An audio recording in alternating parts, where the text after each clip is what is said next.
Welcome back, everyone. This is Angel Miller with Phalanx. And if you're coming across this on YouTube, the website is phalx.com.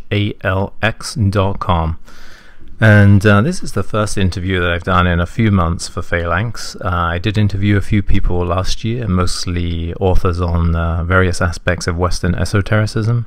And tonight I'm going to be speaking with Aki Cederberg. He's the author of a new book called Journeys in the Kali Yuga, a pilgrimage from esoteric India to pagan Europe. It's already sparking quite a lot of interest and getting some good reviews. Jocelyn Godwin has described it as being potentially a pagan classic. And I should say that I'm not a pagan. I don't consider myself to be a pagan, but the book is interesting and brings up a lot of issues about practicing spirituality in the modern world and in the Western world in particular that I think are relevant to really everyone today who has any spiritual interests at all.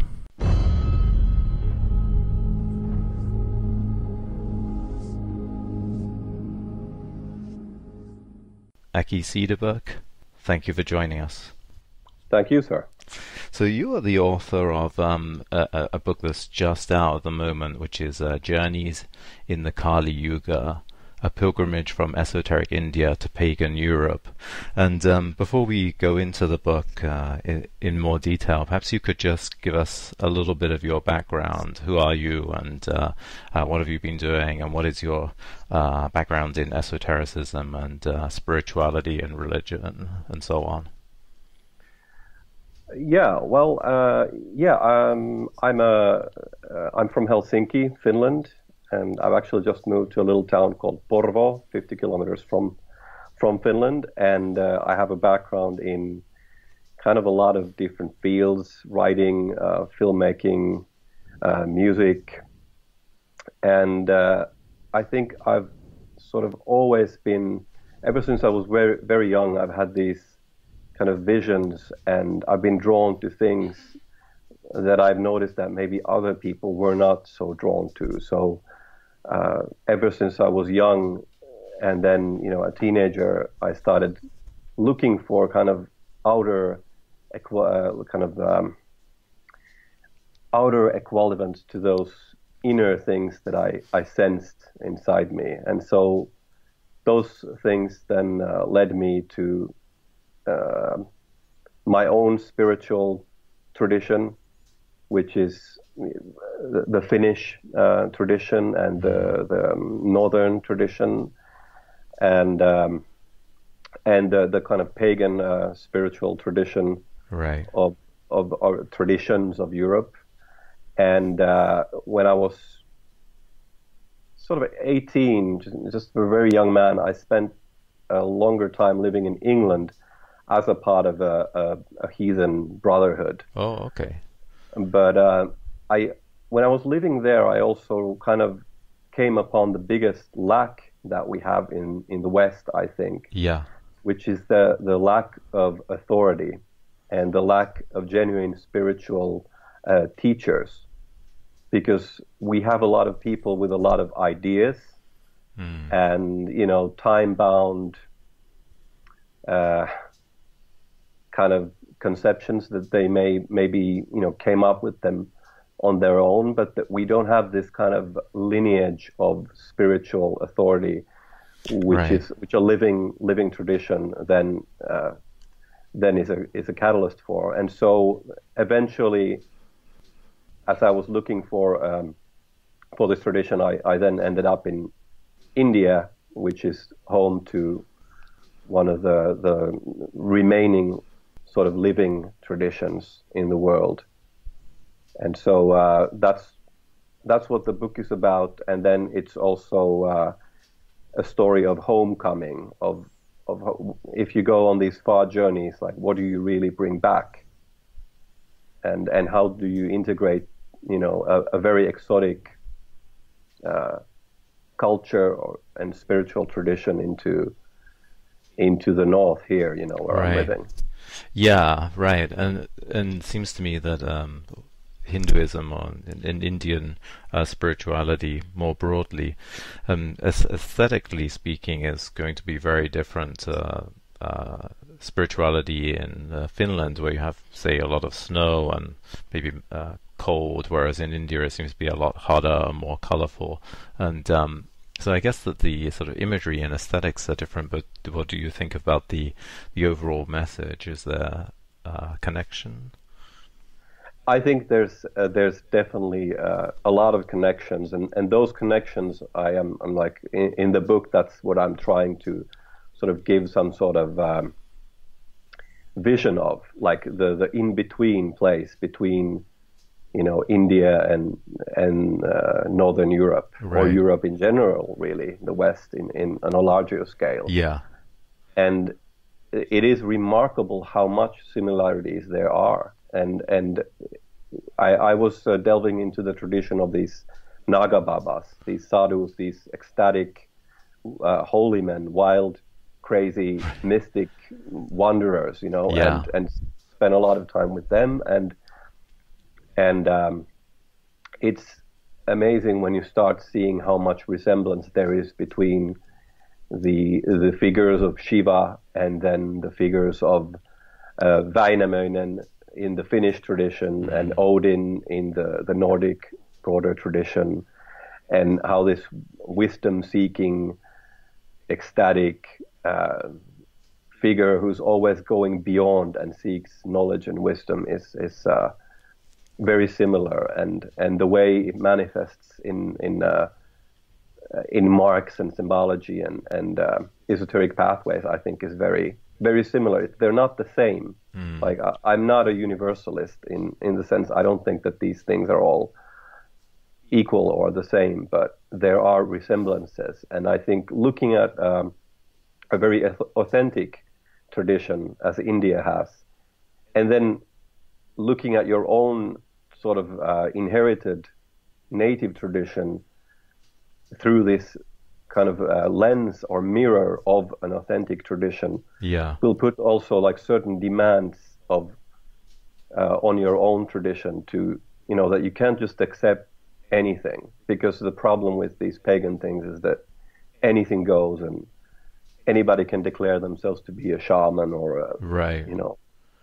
anything like that, and that's not the way it works, and so yes, I hope that answered your question a little bit. Yeah, no, absolutely. So maybe let's come back to some of the sort of media issues of Western culture. But perhaps you can just tell us a little bit about journeys in the Kali Yuga, and maybe you can start by telling us what actually is the Kali Yuga. Well, the Kali Yuga is considered the last of these four ages. The Indian worldview or cosmology consists of ages. It's a cyclical view of history and not a progressive view of history, as we have in monotheistic religions such as Christianity, Right. or Judaism or Islam, where the world is progressing Yeah. through a linear path. So it is a cyclical worldview, and the Kali Yuga is considered the last Iron Age that is characterized by an increased equalizing of everything, wherein that's a straight quote from one of the Puranas, is this equalizing, where you can no longer tell a wise man from a fool, and the world is full of folly, and Yeah. and it details this. It's a prophecy of an age of degeneration and ruin. And the way the Indian, for instance, the Shiva Puranas detail this is quite remarkable, because it goes into very like detailed descriptions of what this Kali Yuga is. But the Kali Yuga is this age of a loss of balance, a loss of spiritual values, and a loss of understanding of natural truth or truths. Yeah. And that is something that applies not only then to India, but also I would say to the whole world, and especially if you look at the West, we have our own kind of sort of equivalents of this time, described in the Nordic legend of the Ragnarök, Right. and the time preceding that. Yeah. It is a time of you know, brother killing brother, and nobody trusting another, and climate change, and all these kinds of things. Right, So and the that is the disintegration. Kali Yeah, Yuga. yeah, Yeah. exactly. Yeah. So, yeah. So, do you think, looking at the qualities of the Kali Yuga, brother fighting brother, the disintegration of the family, destruction of the environment, and so on, are we all are all peoples or all countries equally in the Kali Yuga, since it's supposed to be cosmological as well, or would you say that we're maybe experiencing sort of different periods of the Kali Yuga depending on where we are in the world? It's a very good question. I think there's different kind of cultural manifestations of the Kali Yuga. Right. So, in India it will take one form, and in the West it will take another. I wouldn't say it's necessarily the same, but Yeah. I think we're in the West, we're far along that path. That's for sure. Right. From the descriptions, of different, you mentioned Ragnarok and the Eddas and the Hindu texts as well. So yeah, from different descriptions, it does seem to be that it fits the West a little more than maybe some other parts of the world. But, yeah, I mean, there's different kind. It's kind of depends on how you look at it. Like India is home to such incredible imbalance and suffering. right. Like it's very very eye-opening how out of balance a lot of those places are due to overpopulation and pollution of the environment, and all these and the amount of suffering you see there is pretty quite horrible. And then you see the West with its kind of material affluence, which is immense compared to, the general kind of populace in India. And yet people are still miserable. And it's probably because, these things are stemming from the same thing. Right. They're taking different manifestations, but they're still stemming from a loss of spiritual values and the valuing of everything through materiality, economics, money, for instance. That's one of those qualities. Right. Yeah. Yeah, that's right. And it's kind of ironic, really, that we see sort of anti-capitalists often saying things like, "We need more women CEOs," even though they tend to hate CEOs. And it does seem that the money is even for people who claim to be anti-capitalist, it's sort of the be-all and end-all, really, or the measure of all things. And we have to judge people by how much money they have, or and if someone is oppressed or not by how much money they have. When there seems to be a sort of not really the measure of a good life, really. No, and it's I always thought that capitalism and communism stem from the same worldview, which is viewing man as an economic creature. Right. Man is not an economic creature. Man is a spiritual creature, a natural creature. Yeah. And those things should be always on the highest sort of, the highest ladder there. And they should dictate what happens on a lower economic level. But now we have a world in which economics determine everything. Yeah. And even if you speak of anything else being some sort of motive, it is, it's ridiculed. Yeah, that's right. Yeah, I mean, so that is completely true, right? Socialism, communism, and capitalism are basically different ideas about how to distribute wealth. But anyway, so when you were younger, you were involved in various neo-pagan brotherhoods in England, you mentioned, and is that what spurred you to travel to India to find something more authentic, or was there something else behind that?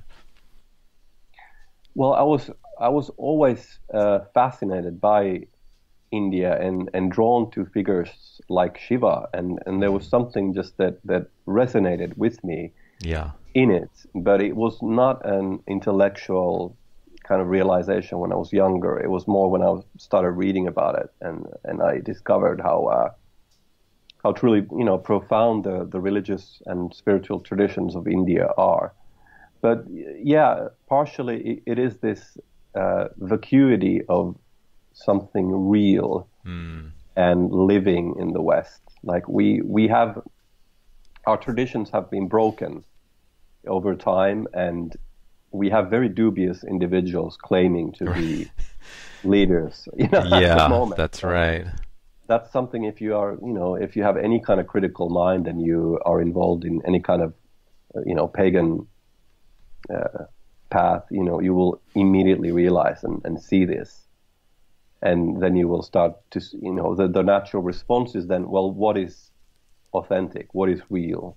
And where can I find it? And how can I apply? Can I get that knowledge? And can I turn that knowledge into wisdom? And can I apply it for my own, cultural background? So, what made you write Journeys in the Kali Yuga? Was it simply a sort of dearth of spirituality in the authentic spirituality in the West, or what was your main goal behind it? Well, I mean, I've read travelogues that people have written in India, and I've read books about, of course, the Western pagan traditions and things. But I was trying to, write a very. It occurred to me when I traveled in India that I was experiencing something that was very unique in many ways, and perhaps my way of looking at things was a little different than the average Indian traveler.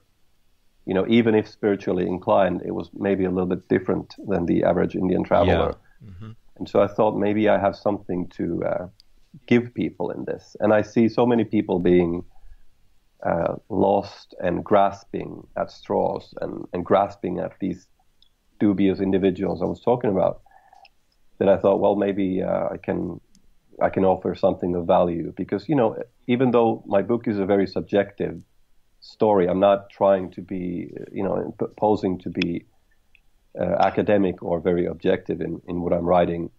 It's still a very, human story that I think many people can relate to easily. Yeah, definitely. And you don't sugarcoat India or Europe. It has to be said. It's not a story of going and finding an enlightened guru and coming back with wisdom and all. It's I think both India and Europe pose different questions for you. Yeah, and there is that sense. I think there is. There are things that I find, in the book, and that I hope people will discover upon reading it what those things are. Yeah. But there is also this sense of, the Alejandro Jodorowsky movie, The Holy Mountain. Yeah. Where there are all these initiates who go on top of a mountain and they burn all the money and they do all these ordeals, and then they come up on top of the mountain, and then they discover that all these sages are actually just dolls. And then the Alejandro Jodorowsky asks, is it reality? No, it is film. So it's there are moments like that where you don't necessarily find the things you were looking for, and you don't find these great sages, as we picture them in the West, at least. Yeah, no, absolutely. It reminds me of I was watching a documentary a while ago on it's a positive thinking guru in America, but it's maybe even a slightly different conclusion, or maybe even the opposite one. But the interviewer was saying, well, what if this guy you're following is just a scam artist, and he's just making loads of money by selling positive thinking? And this sort of disciple of this positive thinking guru said, well, it doesn't really matter if he is someone who's just scamming people, because by taking on these lessons of positive thinking, I'm making my life better anyway, whether he's doing it or not. So, in a way, that calls up the question. You mentioned a lack of authority in the West in regard to pagan or neo-pagan traditions, but in a way, does it matter ultimately if the authority is not there, or if there are a bunch of charlatans out there that is there a way that people can still derive wisdom from these traditions regardless, by taking on the teachings that maybe other people are pretending to. Yeah, I think it depends on what you're looking for. I mean, if you're looking for motivation to lose weight or something like this American positivity Yeah. thinking might, or like sort out your emotional problems, or do some of these personal changes which are real and Yeah. necessary. That's one thing. Yeah. But then if we're talking about a classical initiatory esoteric tradition, the quest is wisdom. Right. Yeah. Or some. I would presume that the quest is wisdom, and then it's no longer as simple as that. Right. Then it does matter, and it's not for everyone, of course. So it's I think it becomes important in that sense. And then we are also talking, of course, these sadhus and people who strive for these kinds of things. I mean, ultimately, the idea is that you find a guru and you become the guru eventually. Right. So, yeah. If you are have a false teacher, then yeah. It's fairly obvious that you're not gonna you're not gonna be able to live up to your goal. Mm. Yeah, well, that definitely is a problem, right? Because as you say, in the West, there are so many people out there who are essentially forced teachers who don't really live up to their own teachings, or change their teachings on a week-to-week basis depending on what suits them, even though they claim to be teaching, alchemy or Gnosticism or some deep mysteries. So how? Yeah, and Sorry, and then there was a film, I think it was called Kumara or something like that. I've seen that, and that's a great movie.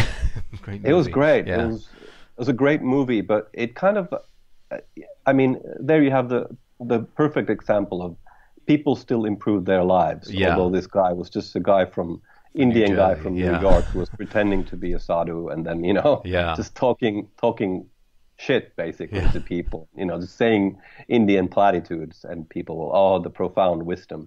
Yeah. People still change their lives, but there is a moment in the beginning of the film though where he kind of touches upon something which he then doesn't delve into more, which is that when he was young and his grandmother conducted these pujas, these traditional Indian ceremonies, he would feel something. Right. And like that's the kind of like different kind of thing he's talking about there. Like this woman was doing something, a very traditional ritual, and he felt something. And this is maybe, something kind of, that it could have been explored a little more in that film. Yeah. So when exactly did you decide to go to India? I think it must have been maybe 12 years ago now, something. So, I mean, this book is really written over the course of a decade. Oh, really? Okay. So these events are not unfolding in like a few years, but they're over a longer period of time. Okay.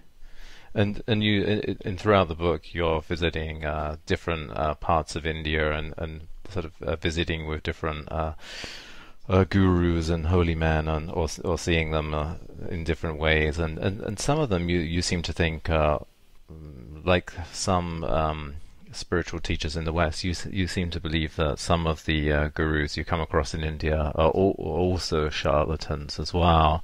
So. Yeah, I mean, are they shamans or shamans? Right. It's like yeah. or are they? I write somewhere. Are they these tantrics, or are they just tantricksters? It's like. Well, how? And sorry, go ahead. No, go ahead. No, go ahead. Okay. Go ahead. Yeah. So how? What do you think? Or how can you tell if somebody is a kind of scam artist or legitimate? Because some people might follow someone who's not not what we would consider to be deeply spiritual, but they might follow them and feel something spiritual in themselves nevertheless. So is there a measure that we can say, yes, this person is an authentic guru and this person is not?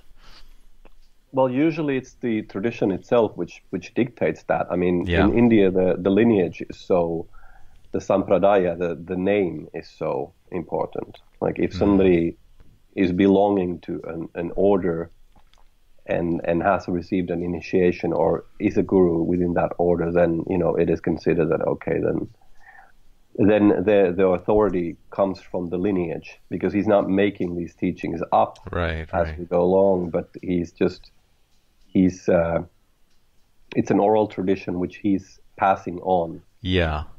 to those that he considers worthy. Of course, Right. that's not really, that doesn't, in the modern age, that doesn't really mean that these people necessarily are, not charlatans. They might be charlatans as well at the same time. Yeah. I mean, there is no, there's no one way to know this. And of course, the Kali Yuga talks about most of them being charlatans at this age. Yeah. Mm. And I definitely saw well, I mean, maybe it's just my critical nature, but there are charlatans afoot in India, and Mm. I'd be very wary of uh, of them. But Yeah. if you are lucky enough to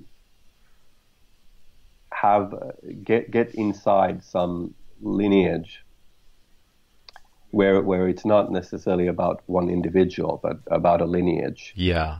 and then maybe you will find something authentic in that. Yeah.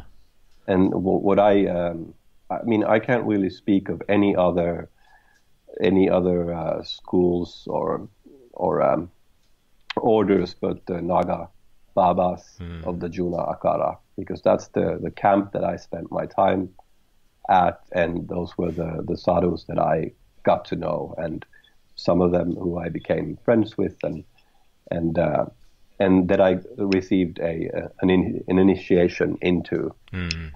So that's really all I can say about what I have more knowledge of. Like I wouldn't be able to speak about Vaishnava sadhus, for instance, or something. Yeah. Yeah. And have you received any? Well, you mentioned that you were in some pagan brotherhoods, but have you received initiations in those, or In the pagan ones, yeah, in the pagan, let's say European pagan world? um, in a way, yes, but again, it's initiation from whom Right. Yeah. and by what authority Yeah. and so forth. So Yeah. And so, what was your experience of returning to Europe after living in India and studying spirituality for so long? it's very disorienting, because Mm. you realize that it's so different, and they don't really sit so well Mm. here. Um, there's no sense. I mean, at least if you live in a place like Europe, where people have been connected to the land and the spirits of the land and the gods and the ancestral, pathways for a long time, it doesn't make any sense to be by a river and invoke Sarasvati, in, let's Mm. say, Finland or something. It's a little strange. Yeah. So I mean, it doesn't really sit so well on this kind of external level, and and yeah, it is very hard to reconcile those things with the modern West, and I think it's even harder for those few real Western sadhus that I know. It's Yeah. an ongoing struggle for them to live in the West and try to live as a sadhu or uphold their tradition in the West is Yeah. extremely difficult. And I respect, I mean, even though I don't encourage it, I do have respect for those people that I know that have done that. Yeah. Mm. And why would you not encourage it? Well, I think it's a very beautiful and rich and deep tradition, and I think it has a lot of perhaps more than other living traditions, it has a more just resonance and weight behind it, because it is really the Sanatan Dharma is the Hindu tradition, the so-called Hindu tradition has really stood the ultimate test, which is the test of time. Right. And even though it's been diluted and destroyed and messed with, it still retains a lot of core things. Yeah, yeah. But it is not, perhaps it is not the Western person's tradition. It is not, it's certainly not my tradition. It is, when I walk in the forest here in the north, that's not, I don't see Shiva. Necessarily. I just don't see it's not my family. So I can be there as a guest, and I can learn from it, and I can appreciate it and value it, and I do, but I don't think it's necessarily the thing that is gonna, lead the West or Europe specifically on any path to anything, because we can't adopt other people's gods. Right, right. And the Hindu religion is I hesitate to call it religion, but the tradition, it's the tradition of the Hindu peoples. Yeah. Of the people who belong to a caste system and who have a place in that world on a very concrete way, and we don't. And I don't think that even though I have traveled a lot and I can appreciate different cultural traditions, I don't think that this ultimate path is something that you kind of choose, or that you kind of pick and choose, and like, this seems good, I'm going to take this. And there are problems with that sort of eclecticism, although of course I've written myself a book about Indian spirituality, so perhaps I'm not the right person to say that. Well, so I can imagine that some people would say, well, okay, you don't feel you can practice Hindu spirituality, but there are some problems, to say the least, with say pagan or neo-pagan spirituality in the West. And I think that some people would say, well, in that case, why not return to Christianity? That's a universal faith that can unite everyone, and not just in the West, but and you have Christian traditions that are rooted in actually pagan traditions, and that was of course one of the things that G.K. Chesterton claimed, who was a convert to Roman Catholicism, and he would say, well, if you want to practice authentic paganism, then you should practice, Christmas and Easter and all of those things, because they actually go back to pagan times. So why shouldn't we just practice Christianity in that case? I mean, that's a pretty good argument, and that's, as far as I know, also the argument of a lot of traditionalists, or the traditionalist schools of René Guénon and associated people who said that Christianity does preserve some of these authentic pagan traditions, and in a way they are right. Like when you look at Yule and Christmas, they have preserved these pagan traditions. Yeah, and but at the same time, there is something lacking in Christianity. It had a long run in the West, and it's still, it didn't stick. Like, it doesn't stick in Scandinavia. You look at Scandinavia and Finland, and these are the most secular places on the planet. Yeah, right. I mean, people, we've had that for a long time, and it just doesn't stick. And there's something missing. Yeah. And when people go looking for a spirituality turning east, because the spiritual center of Christianity is not in the north still. Right. Or it's not in Europe as such. So there is something very disconnected about this kind of universalism. I mean, this is one of the reasons why I'm not for adopting necessarily foreign traditions or universalist traditions, because I don't think that those really bring you close to what is important, which Right. is the local. Like where are you living, and where you where are you laying roots, or where are your roots coming from? I think we have to be connected to things kind of in the immediate environment where we live and Right. in the Right. place we are kind of springing from. But Yeah. And yeah, and I think this, yeah, this it's a long discussion and interesting, but yeah, that's basically what I think about this Christianity issue. I mean, I certainly, my path started with a rejection of Christianity. right. Okay. As when I was very young, it was the kind of, I mean, Hermann Hesse in his book Demian, Yeah. he writes, uh, "Who would be born must first destroy a world." Yeah. So it's you have to kind of, if you're going to find something authentic, you first have to destroy the world that you're kind of brought up in.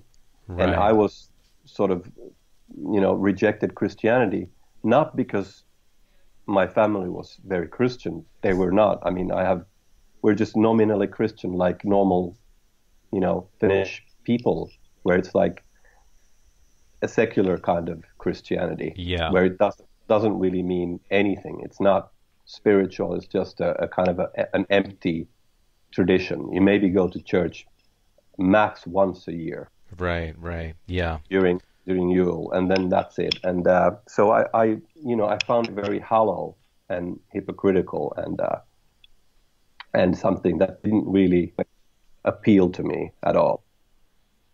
And so you start looking at all these things that appeal to you, and I found those a lot in stories, that my grandmother read and that I was reading, and later I discovered that a lot of these things were actually based on the European pagan pantheons and folklore and stories and myths and this whole rich world.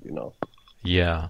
Yeah. I mean, it sort of brings up a lot of questions and thoughts, really. But it definitely does seem in the West that we're really lacking a kind of spirituality, and with that, a kind of sense of direction. And Caucasian people, to put it bluntly, are certainly not the only ones suffering from this at all. And in modern cities, I think a lot of modern cities in the West, especially, a lot of people sort of end up losing their spiritual tradition, and sometimes because it's been sort of taken from them by circumstance, and sometimes because they give it up to pursue, careers in more, more materialistic things. So, is this crisis sort of a universal Western phenomenon that we're all gonna go through, or can other people, say, Muslims, can they continue to practice their spirituality unaffected by it, or are they being affected by it as well in some way? That's a good question, and I would answer that I can't really talk for all cultures, Yeah. and I just don't know Yeah. well enough to speak for everybody. But I do know, I know the West and I know Europe, and so that's what I'm trying to address. And because we're kind of in many ways leading the path for the rest of the world in many ways to follow. I mean, in terms of Yeah. technology and commercialization Right. and modernity and leisure and luxury and all these things. Yeah. That's what I am addressing Yeah. to people. And it's anyone can get in touch with who they are and the foundation of their being. And they can get in touch with the spirits of the land and the river and the forest and who they are, and try to really like realize that they do belong to they have a spiritual world, and they don't necessarily need to choose that world. It is already inexistent in those people. And I think a realization of that is very important. And I think there is no sense of one path is necessarily the right one for everyone. Right. Well, but I do believe that there is some value in embracing your particular mythical family. Right. Or yeah. spiritual world or something like that. Sure. And you've mentioned a couple of times, the spirits in the trees, and I guess a sort of a spirituality or a spiritual force that exists in nature around you. And you mentioned at the beginning that you were looking to find something on the outside that you felt on the inside. But which I'm sure you can find in Helsinki. But if you live in somewhere like maybe London or another major city in Europe or in New York or somewhere like that, where there's really not much nature at all, and certainly no wild nature in New York. So what can someone do in that case? Well, move out. Okay, that's pretty blunt. Okay. No, well, I'm just kidding, but I mean, I don't think there's a modern solution to the problems of modern living. We have to accept that if we live in a big city and we're surrounded by millions of people, and the only uniting factor is money and commerce, we will have less of a sense of community, of belonging, of a connection with each other and the land, of course, because we live in a world of, we are automatons and working for, I don't know what it is exactly that these big cities are working for, but I don't see those as the best environments, and that's why I myself, we as I told you before we started recording, I just moved to a smaller place, of lesser, less amount of people, where people maybe actually know each other, and there's a sense of, maybe your neighbor and the person who's selling food, and you're connected, where the food comes from. And, I think there's something very human about longing for that type of connection. And I think that, the polis, the city, is certainly a center of a lot of energy and creativity, but at the moment the cities are not looking very healthy and very good in India or in the East or in the West. So what do you see as some things that people may be able to do in regard to sort of getting in contact with let's say spiritual forces in the world or spiritual nature? Well, get to know who you are. I mean, to know oneself is always the highest thing. Discover who you are. If you don't know who you are, then I think it's good to start finding out who you are. What is the, it's been said that a tree reaching to heaven has to have roots deep in hell. And we have to know our roots, where we come from. And every human being is heir to a spiritual or mythical or magical landscape that they can discover, and that's a wellspring of power and inspiration and a sense of deeper connection. And find those things in their original language, if possible. Start delving into the traditions of your ancestors, and develop a spiritual practice in this way. Start a martial art.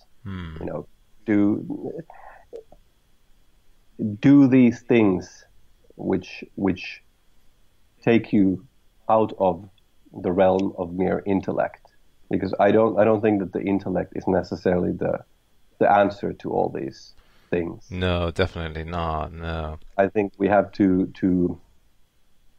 if we believe that there are such things, however you might define them as gods or goddesses, or there is some sort of spiritual dimension. I think it requires a lot of effort and work to get in there and get in touch with those things. And one of those things is kind of getting rid of the mind and the modern artifice that we have built in the endless chatter of the mind. Yeah.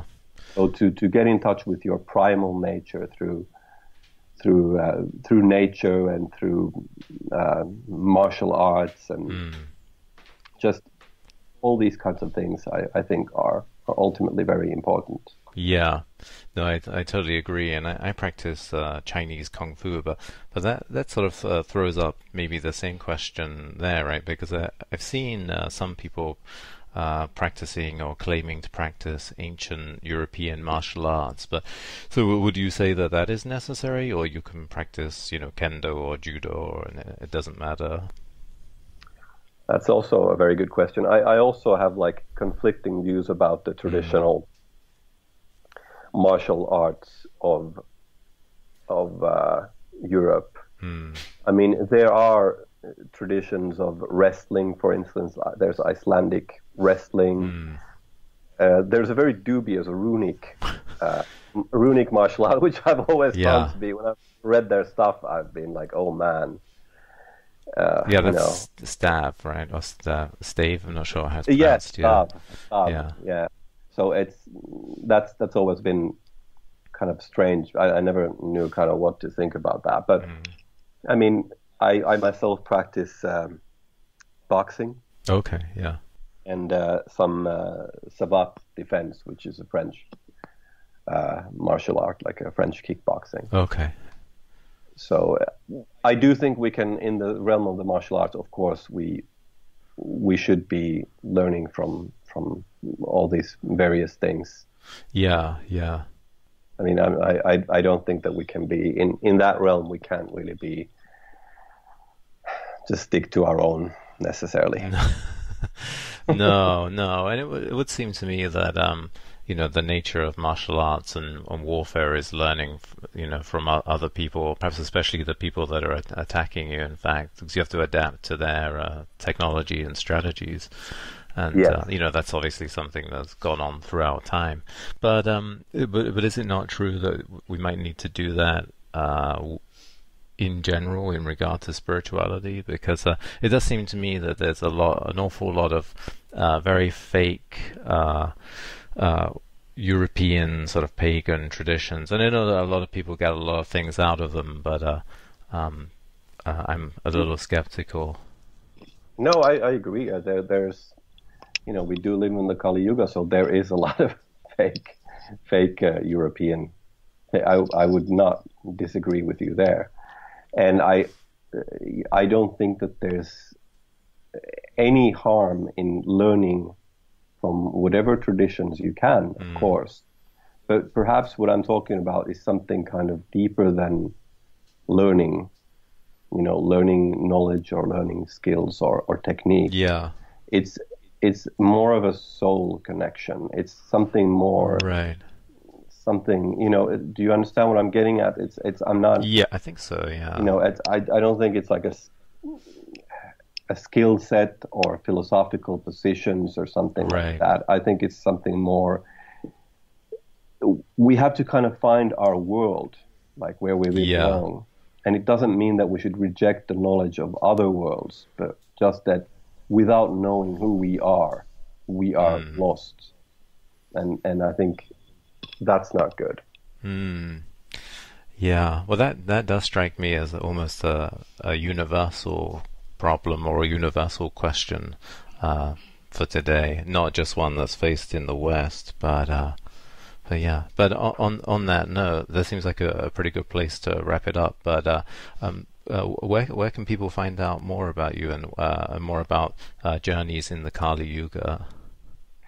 So yeah, Journeys in the Kali Yuga is published by Inner Traditions, and it's a funny thing actually. Inner Traditions is a publisher I discovered, I think, when I was living in England as an 18-year-old, which is, over 20 years ago now. And I bought. I was in the kind of hippie pagan, new age pagan center of England, Glastonbury. Oh, okay. And I was there visiting, and I went to a bookshop, and I think I bought Julius Evola, a book, and I was like, "Wow, this is by traditions," and then I bought a translation of Guido von List, this runic writer from early 19th century by Stephen Flowers, and that was also by inner traditions. And then, I kept finding all these great authors that they have published, like Alain Danielou, this Indologist who I think is very overlooked in the West, and I think they do a lot of valuable work. So I'm very happy to have my own book, 20 years later, come out via inner traditions. And their book should be available on Amazon and Barnes and Noble and everywhere in the English-speaking world, really. Excellent. Easy to find. And my website is akicederberg.com. So people can find out more about things there. And I have a public Facebook page if people want to subscribe, where I will, post updates on my next book, which I'm writing now, and things like this. Okay, excellent. Well, thanks very much. It's been great talking with you. Well, thank you. Likewise. It's been good, and I'm going to keep reading Phalanx. Excellent. I appreciate it.